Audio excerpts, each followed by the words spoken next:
Welcome from CAFE, the BU and Harvard Climate and Health Research Coordinating Center. I'm Rachel Nethery, and I'm a CAFE team member. And today's webinar is going to be discussing synthetic health data and its use for climate and health studies specifically.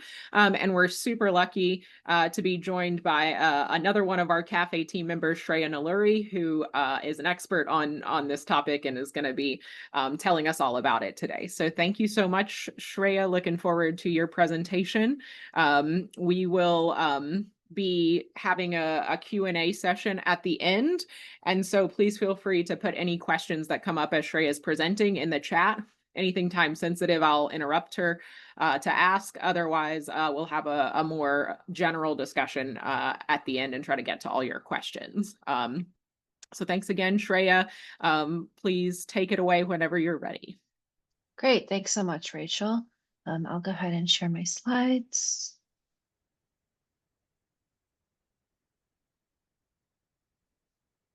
All right, so thanks everyone for joining. Again, I'm Shreya, and today we'll be talking about sort of an introduction to synthetic health data. So before we get started, a little background on me. I'm a programmer at the Harvard Chan School of Public Health, and in my work there, I primarily work in two groups. I work with NSEF, which is the National Studies on Air Pollution and Health, and in this group, I work with a team of data scientists to develop robust data processing pipelines for Medicare, Medicaid, and climate data. And generally, we just work toward developing open source tools for the research community to use. I also work with CAFE, and here I work on data preservation, working on our repository on Harvard Dataverse, and I also develop code tutorials and educational resources for the research community. So this discussion will be split up into three parts. The first part will be more of an introduction to synthetic health data. We'll talk about our motivations for working with health data specifically, and then we'll go into an introduction on synthetic health data and the types of synthetic health data.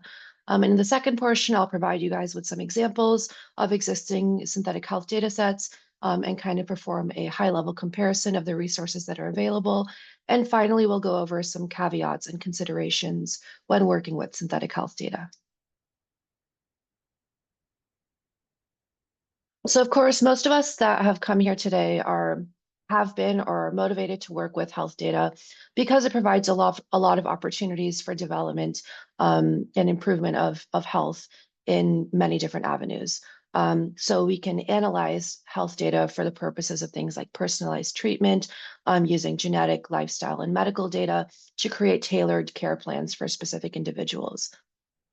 A lot of what we do at the Harvard Chan School and at the BU School of Public Health revolves more around using health data to leverage data to uncover trends and guide public health strategies and policies and reduce care disparities across the board. And finally, health data can be used to improve operational efficiency. Analyzing this data can allow us to optimize workflows, cut costs, and enhance the patient experience through their healthcare journey. But of course, in working with this highly private, confidential data, there are a few challenges. First, obviously, these very strict regulations and confidentiality concerns can make it difficult to share or even access the data. But of course, it's important to have these privacy restrictions since we're working with highly secure patient-level data. And because of these privacy restrictions, there comes a high cost and burden to actually working with and acquiring the data because there is a concern in obviously maintaining these privacy restrictions and keeping the data as secure as possible. So there is generally a high amount of time to acquiring the data itself, and additionally, it takes a lot of resources to sometimes actually acquire the real-world health data. And finally, these privacy restrictions are in place because there is a risk of re-identification of patients when we're working with patient-level data. Even in the case when we're working with de-identified data, there's still a chance that it can be traced back to individuals. So there are many privacy risks that revolve around working with real-world health data. And so to address some of these challenges, particularly around privacy, synthetic health data can be a great way to still work in a way that that maintains privacy and ensures that patients can't be re-identified. And in doing so, we reduce the time and cost to data access. And this in turn simplifies the bureaucracy that I mentioned earlier, like getting people on data use agreements and IRBs and ethics reviews. And all in all, working with synthetic data allows us to work more openly. We can share our data for collaboration, we can share our code and any analysis that we produced using that data more easily, and all in all, enabling us to work in a more reproducible manner. And so what exactly is synthetic data? So synthetic data is artificially generated data that in some way statistically resembles the real world data or information that it's trying to model. And this is created usually using generative AI techniques that mirror the structures, features, and patterns of the real world data that we're interested in. And this is used in many different modes, for example, in training and validating machine learning models, testing software tools and analytic pipelines, and also in some cases when the real world data is limited or restricted and we want to fill in some data gaps. And so this synthetic data is super important and useful in many different fields where privacy and security can sometimes make it difficult and hinder innovation solely due to the bureaucracy that revolves around it. So this can be useful in many fields, including healthcare, finance, and insurance. So how exactly is the synthetic data made? So first, the data is acquired, and this could be something like healthcare claims data. This could be electronic health records. This could even be something as simple as like a previously known distribution and not necessarily real world source data itself. And then from there, the data is prepared. So it's cleaned and pre-processed and transformed into a mode that the data model that will actually create the synthetic data can use. And so the third step is the data modeling step. And this is the step where the synthetic data is actually generated. So a model is developed and trained to generate synthetic data that mimics specific properties that are of interest for the study or work that you are working on. And I'm not in this talk, I'm not really going to go over the methods of data modeling because they're quite dense and are a beast in and of themselves. But I will mention that there are a few different ways that, or sort of frameworks that are used in this data modeling, and those include deep learning structures, autoencoders, and some agent-based models. And so once the data is created using the data model, finally, the data is checked for quality control. And so here, the primary things that are checked in this data are the utility of the data. So does the data still maintain the statistical properties that are of interest to us to be able to use for our analysis or code development or tool development? And also, does the synthetic data maintain a level of privacy that's important to us for the purpose of sharing and use? And so just as there are many modes of real world data, there are the same modes of synthetic data. So we have synthetic text data that could be used for things like natural language processing, synthetic tabular data, which is most of what we work with, like claims data and electronic health record data. And there's also synthetic media data like images, video, and audio. And in addition to that, synthetic data has varying levels of syntheticness. So synthetic data can be fully synthetic, where it's generated entirely by the model, and there is no real world data that is used beyond some distributions upon which some randomly generated data is produced. There's also partially synthetic data where the real world data, the source real world data is used, and then those records with sensitive information can be replaced, or the model can, excuse me, the model can perform some manipulation to create records that still maintain some real statistical properties, but maintain a level of privacy that allows us to use more openly than we would for real world data. And then finally, there is hybrid synthetic data. So this is a blend of real and synthetic data.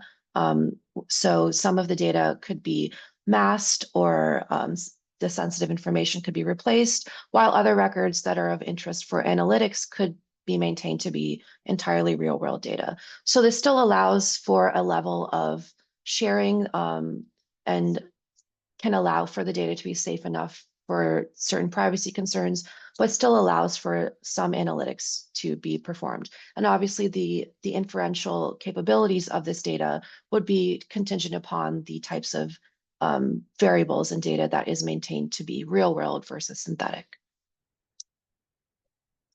And so moving on to sort of looking at synthetic data through the lens of health, there are many different types of health data as well that are out there, including things like medical imaging, genome registries, pharmacy data, health wearables.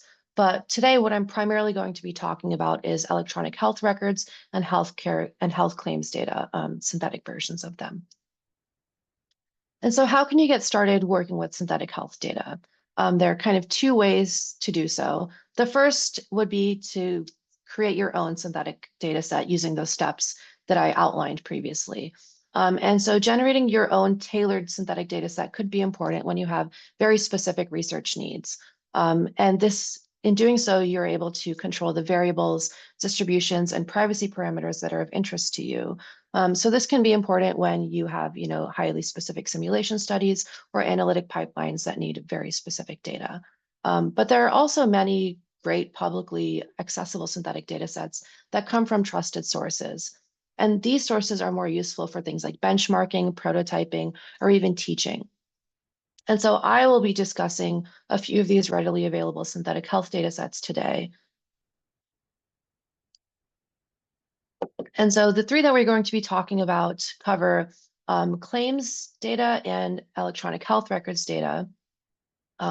So the CMS, DEES, and PUF data set is produced by the Center for Medicare Services. And this is a fully synthetic claims data set that covers the United States from 2018 to 2010. I'm also going to talk about a fully synthetic electronic health records data set, Synthetic Mass, which covers Massachusetts for 2019 to 2022. And finally, I'll talk about a partially synthetic claims database, the AHRQ Synthetic Health Database for Research. And this data set covers the United States for 2016. And so first off, we'll talk about the synthetic Medicare claims that were developed by CMS. And so this resource is the Data Entrepreneur's Synthetic Public Use File. And this is a fully synthetic version of Medicare claims data that was created by the Center for Medicare Services that covers 2018 to 2010. And so this data set provides a realistic but still privacy-preserving data set for public use, since these files are based off of the CMS limited data sets, which are real-world CMS data. And the way that these files are designed is so that any programs or protocols that you develop using the synthetic data could easily function and be used on the real-world CMS limited data sets. And this synthetic data was primarily developed to test software or applications with the intention of use on the real-world claims data. So since this data is fully synthetic, it doesn't really provide any sort of inferential use, but can be used, again, to understand the structure of claims and use them for software development. Another great way that this data set can be used is to train researchers or students on the complexity of claims data, particularly before going through the arduous process of requesting access to the restricted CMS data sets. And so here's kind of an overview of the data that's available in the DEES and PUF synthetic data set. So it looks very similar to the real world the real world Medicare claims data in terms of the structure of the files. So there's a beneficiary summary file, which details information about a beneficiary's age, sex, location, date of birth. And then we have claims files for inpatient, outpatient, and carrier claims. And we also have prescription drug event information. And what's important to note is that we clearly have much fewer beneficiaries than actually exist in the United States. So I think there are around 60 to 70 million Medicare beneficiaries per year. But since this is a small subset, we only have around 2 million to 3 million claims per year. So again, this data set is really only useful for the purpose of development and teaching, and less so for the purpose of any sort of inference. And so some strengths of this data set include that it does provide a realistic structure in terms of the way that it can be used for code development or teaching, since it resembles the CMS limited data sets closely. So any programs and analyses that are used on the synthetic data can easily be run on the limited data sets, the real limited data sets. And additionally, this is a very easy to access resource. It's as simple as going to the website and clicking a button. So it can be great for training and prototyping, especially when working with some novice students. But obviously some limitations of this data set are that one, it is fully synthetic, so it's not really suitable for any sort of inference or clinical research and should only really be used for methodological and educational purposes. And also there are fewer variables in the CMS synthetic data set compared to the source data. The second resource is a fully synthetic electronic health records data set that was developed by Synthi called Synthetic Mass. And so Synthi is an open source synthetic health generation tool, which I will touch on a little later. But in addition to the open source platform that they've developed, they've also developed some readily available synthetic data.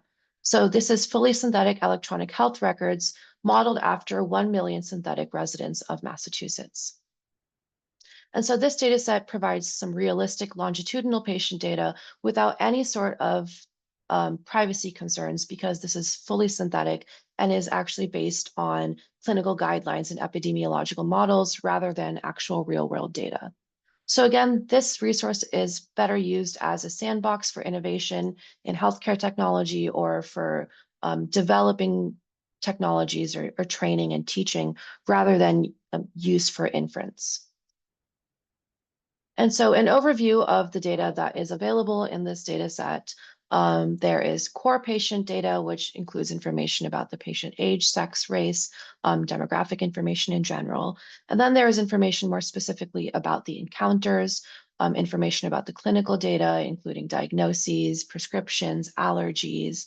And then there's also information about claims, the payers, and also the provider and facility information. And so some strengths of this data set is that, as we saw, it is a very rich data source and that there are 18 different files that represent this electronic health record data. It's also open source and freely available, so it's as simple as going to their website and downloading the data and using it. And also, because it is based on existing clinical and epidemiological models, it does provide some sense of realistic longitudinal records. But again, some limitations include that it is limited to only 1 million observations and only for Massachusetts residents. And in addition to that, it is fully synthetic. So any sort of inferential or clinical research would not be suitable on this data set. And finally, because it has a limited number of observations and is fully synthetic, it wouldn't really represent any sort of rare disease or complex comorbidities that could be of interest. And so the final open source data set that we will discuss is the AHRQ synthetic health database for research. And this is actually a partially synthetic claims database. And this was developed by the Agency for Healthcare Research and Quality, and it is a partially synthetic all-payer claims database, which represents the United States for 2016. And this database is unique because it includes utilization, payment, and enrollment data for beneficiaries in Medicare, Medicaid, and commercial insurance. And so this allows us to study things about price and quality transparency across different payers, across Medicare, Medicaid, and commercial insurance. And also the AHRQ dataset does a better job at replicating the structure and statistical properties of the original claims data. And in addition to that, it provides privacy of the dataset of people and institutions through masking. And so again, this is a national representative sample for 2016 for all payers. And what's unique about this data set is that it is partially synthetic. So the claims level data elements are entirely synthetic and are developed to match real marginal distributions, but the person level data is actually not synthetic, but is rather aggregated or masked to maintain privacy. And so for each program for Medicare, Medicaid, and commercial insurance, there are files outlining information about inpatient claims, outpatient claims, pharmacy, and person level data. But the Medicare and Medicaid data also includes information about providers. And so what is really unique about this data set is that, again, it is nationally representative of all payers, and it maintains some analytic validity in terms of the data structure of the real claims, and also uses real data with the personal information, but still balances privacy by masking and aggregating some of those personal details. And also because it's all payer, this supports some cross-payer comparison, particularly in um, analyzing things like healthcare costs. And finally, this resource is very well documented in terms of the methods, data quality issues, and data dictionaries that are available. So you can really delve into the way that this data set was created and how it's been used since it's been up and going. Some limitations of this data set, though, is that it is only limited to 2016. And also, since this is partially synthetic and not fully synthetic, there is a data access request that must be created to get access to the data. So there is a bit of a lag and some overhead in terms of getting access to the data immediately. Some additional resources I'm just going to touch on. MDClone and Synthi are both existing platforms that allow you to create synthetic electronic health record data. MDClone is a little different in that it's a commercial platform and you have to provide your own real world patient data upon which the platform can create synthetic data for you. So kind of the caveat is that you have to already have real world electronic health records to be able to use that platform. Synthi, on the other hand, is an open source synthetic patient data generator that uses those clinical and epidemiological models to create electronic health records. So with this resource, you don't need any already existing data to be able to create your own synthetic population. And finally, HealthGym is another open platform that provides synthetic clinical data environments for the purpose of reinforcement learning models in healthcare. And it does so by simulating patient trajectories for the reinforcement learning and model training.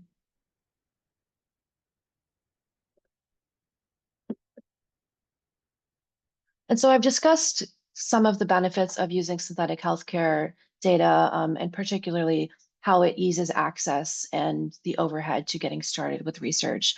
But of course, in working with health data, there are still some caveats and considerations to keep in mind. So one caveat is bias and representativeness.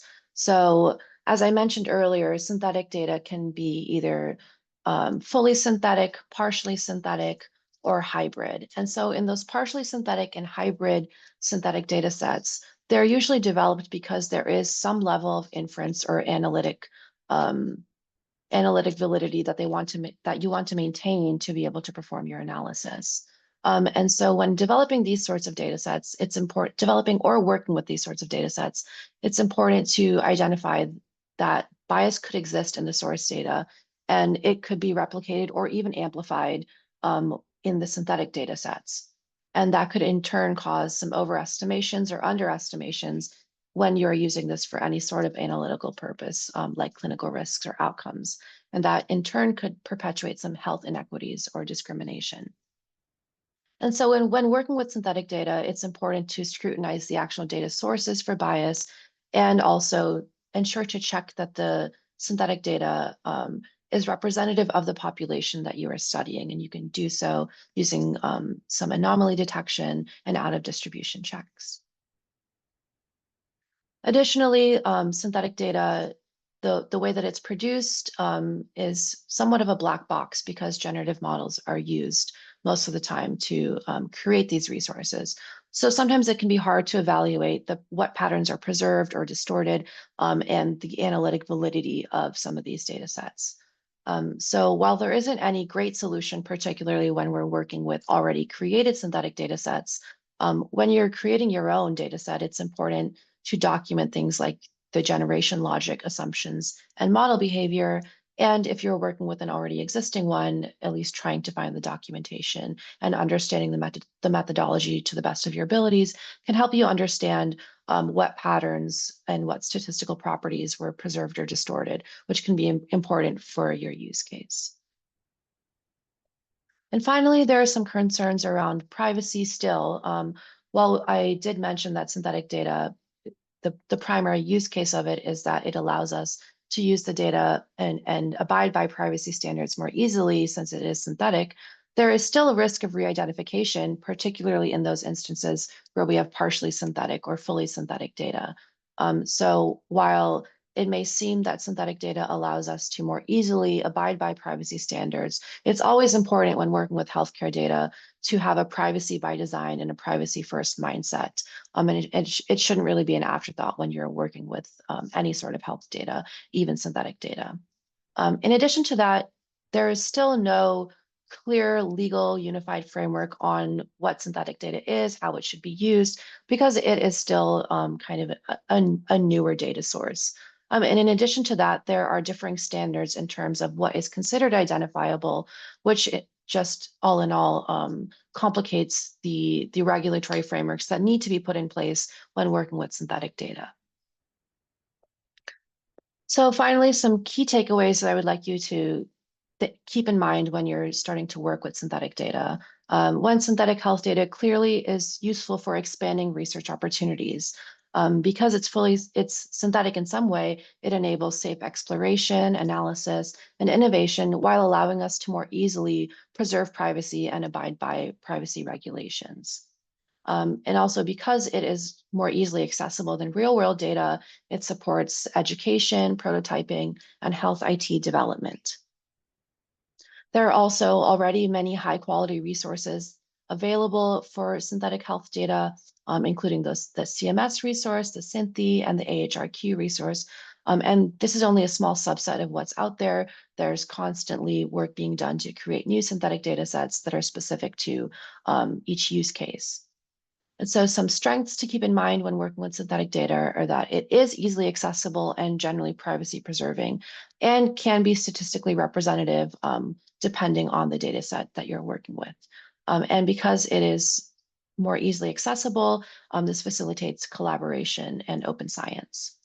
But of course, the caveats that I mentioned earlier apply, like the replication or amplification of biases, that the generation of synthetic data can sometimes be difficult to interpret because of the nature of using these generative models, but it's important to audit and quality check the data before you start working with it. And finally, there is still limited regulatory clarity, but there are evolving privacy frameworks that I think will continue to grow as synthetic data is adopted more, particularly as we move toward more ways and methods of using generative AI. Thanks. That's all I have. Thank you to the cafe team for all their help. Thanks to Lauren for helping me workshop this. Thanks to Rachel for providing a lot of great feedback, and Elaine for organizing this whole thing. Thank you guys. No, thank Happy you, to take Shreya. any This is questions. awesome. There are a few questions in the chat, and then I have a few questions too, but we can maybe start with the ones in the chat. Okay. So Jeff asks, does DSynPuff, I'm not sure if I'm saying it right, I think that's the CMS one, Yeah. enable following the same beneficiary across time? So do Yes. these Yeah. things allow for kind of longitudinal follow-up? The DSynPuff does. But again, it's important to remember that it is fully synthetic. So you can follow beneficiaries in the sense that there are, the same synthetic beneficiaries across years. But if you're hoping to get any sort of inferential anything out of that, it wouldn't really be a good resource for that. Right. But you could develop code for longitudinal analyses Absolutely. that you could then deploy on real data. Absolutely. Yes. Yeah, got it. Thanks. Caroline asks, when building a synthetic data set, how expansive do you have to be with the set of variables? I would think that the more detailed you try and make your synthetic records, the more likely that your source data will not have enough representation of niche value combinations for it to be passed on correctly to your synthetic data. Yeah, unfortunately, I'm not really well versed in the actual creation of the synthetic data sets, so I can't really comment on that myself. But I'm sure I could provide you some resources that could be useful as I was delving into it a little deeper. Yeah, I was curious if there was a good place to go to learn about creating these types of synthetic data sets. It sounds like there are some commercially available like Hmm. products that will do it for you, presumably for a fee. But yeah, if you I think we'll share these slides afterwards, and if you have any other sources for um that could be helpful for folks who are interested in delving more into the creating the synthetic data, maybe we could put them there.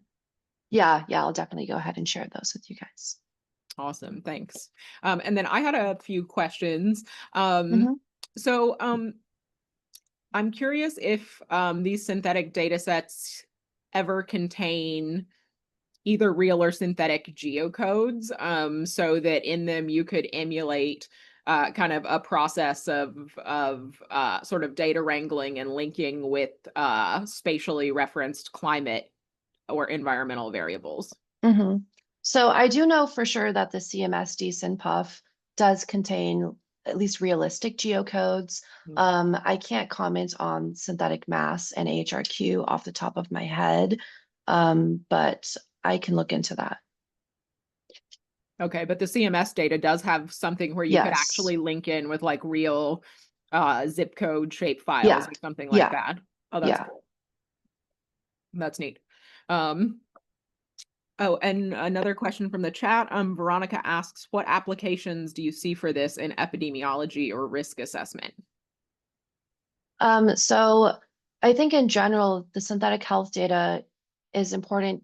It can be useful for things like epidemiology and risk assessment in more of the development of your models prior to actually deploying with real world data. So especially if you're, you know, trying to work on this project with a number of collaborators, across the US or even internationally, having the availability of data that might not be useful all the time in terms of inference, but useful in terms of the structure and some of the statistical relationships can be useful when you're just in the developmental stages of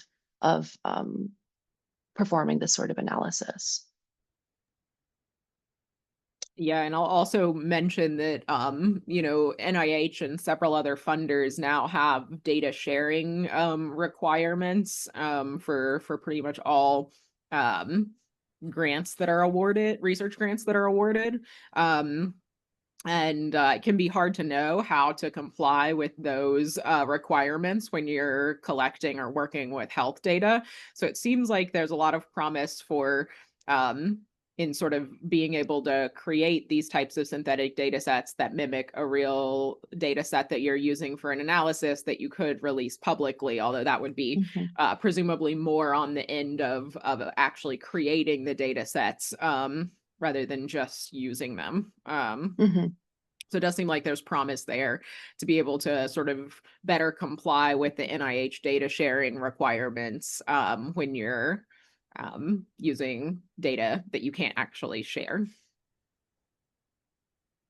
Okay, I had one more question. Mhm. Which is so I'm a statistician by training, and we in statistical papers almost always test our methods in data that we simulate. So we almost always Mhm. have like a section of our paper.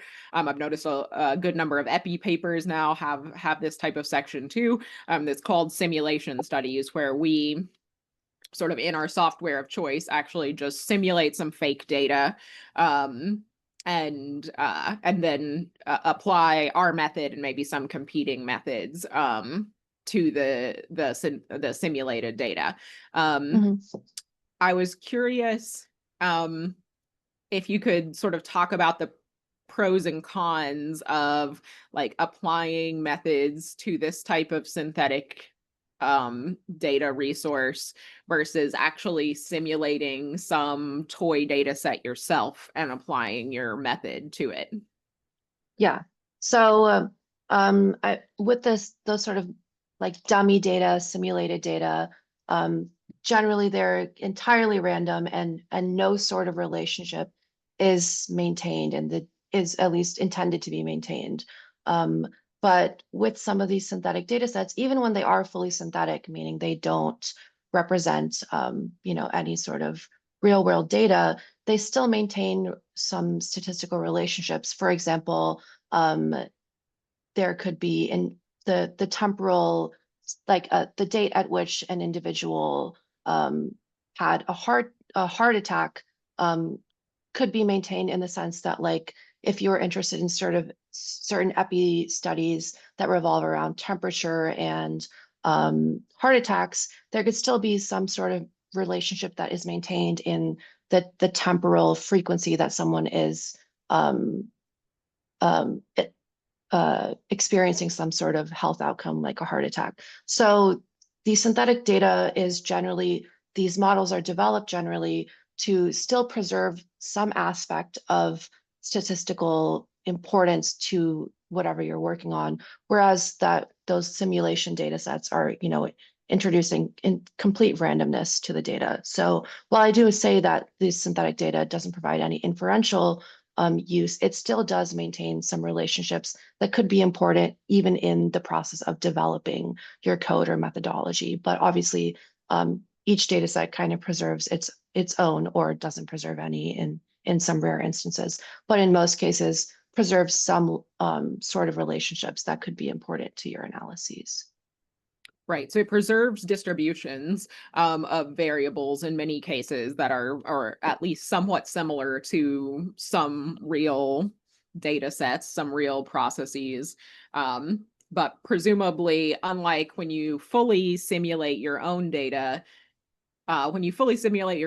you know exactly what the true relationships are in the data. Here, we actually, even though we know that it mimics some real distributions of variables, we don't actually know the real relationships between variables that are in the data, Mm-hmm. right? So we couldn't Uh-huh. actually, we don't know a baseline ground truth for these data sets that we could use to kind of benchmark methods, right?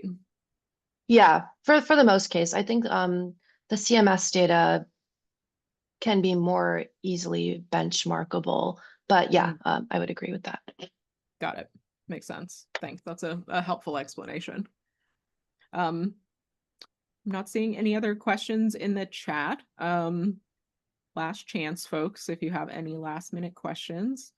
Otherwise, just a note that we'll post this recording and the slides within the next couple of weeks. So be on the lookout if you want um, to hear anything more or hear something again that Shreya talked about.